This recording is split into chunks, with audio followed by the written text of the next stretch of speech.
Assalamualaikum warahmatullahi wabarakatuh. Shalom, Om Swastiastu, Namo Buddhaya, salam kebajikan dan salam sejahtera untuk kita semua.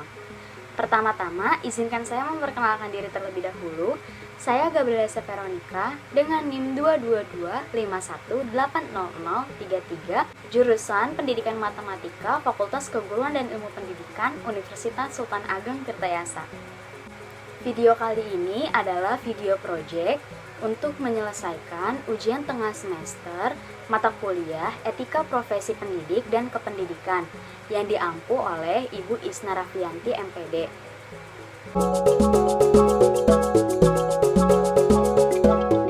Sebelumnya, kita harus mengetahui terlebih dahulu apa sebenarnya pengertian dari profesi. Profesi adalah suatu pekerjaan yang ahli dalam suatu bidang tertentu.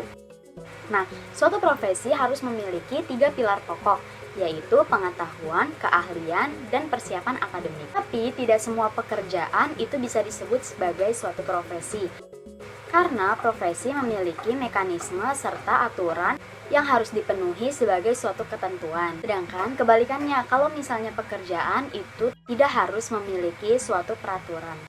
Suatu pekerjaan bisa disebut profesi jika pekerjaan itu mengandalkan suatu keterampilan khusus. Lalu pekerjaan itu dilaksanakan sebagai suatu pekerjaan utama yang menjadi sumber utama nafkah hidup. Dan pekerjaan itu dilaksanakan dengan keterlibatan pribadi yang mendalam. Nah, seperti yang kita ketahui, untuk menjadi seorang guru itu harus memenuhi beberapa ketentuan-ketentuan khusus. Dari itu, guru dikatakan sebagai suatu profesi. Kode etik adalah seperangkat pedoman perilaku yang berisi norma-norma yang harus ditaati oleh suatu profesi. Nah, sedangkan kode etik guru adalah ketentuan-ketentuan atau aturan tata susila keguruan yang menyangkut pekerjaan-pekerjaan guru. Kode etik guru yang pertama adalah guru harus berbakti untuk membimbing anak didik seutuhnya untuk membentuk manusia pembangunan yang berpancasila. Lalu guru juga harus memiliki kejujuran profesional dalam menerapkan kurikulum sesuai dengan kebutuhan anak didik masing-masing. Dan yang terpenting adalah guru harus melaksanakan segala ketentuan yang merupakan kebijakan pemerintah dalam bidang pendidikan.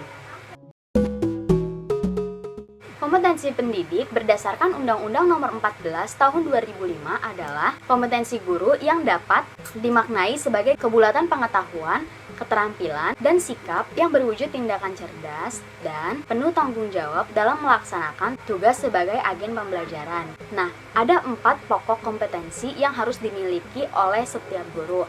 Yang pertama adalah kompetensi pedagogik. Lalu yang kedua adalah kompetensi kepribadian, yang ketiga adalah kompetensi sosial, dan yang terakhir adalah kompetensi profesional.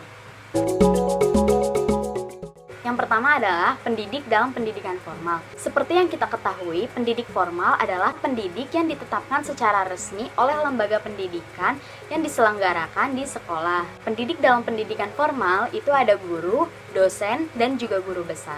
Lalu selanjutnya, pendidik dalam pendidikan informal. Seperti yang kita ketahui, pendidikan informal itu berlangsung dalam suatu keluarga. Nah, jadi bisa disimpulkan, pendidik dalam pendidikan informal itu adalah orang tua dan juga orang yang lebih dewasa dalam suatu keluarga. Dan yang terakhir, ada pendidik dalam pendidikan nonformal.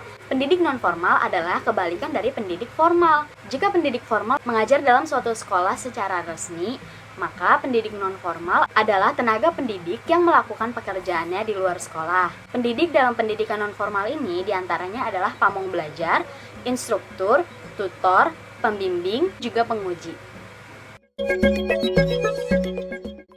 Menurut berita yang saya dapat dari balispot.com, pernah terjadi suatu pelanggaran kode etik guru. Bahkan pelanggaran ini dilakukan oleh kepala sekolah di suatu sekolah di Kuta Utara, Badung, Bali.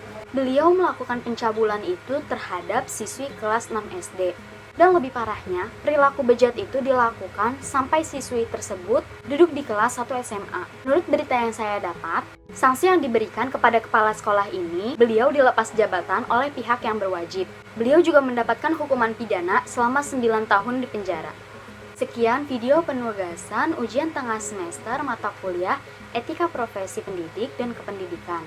Kurang lebihnya saya mohon maaf. Terima kasih.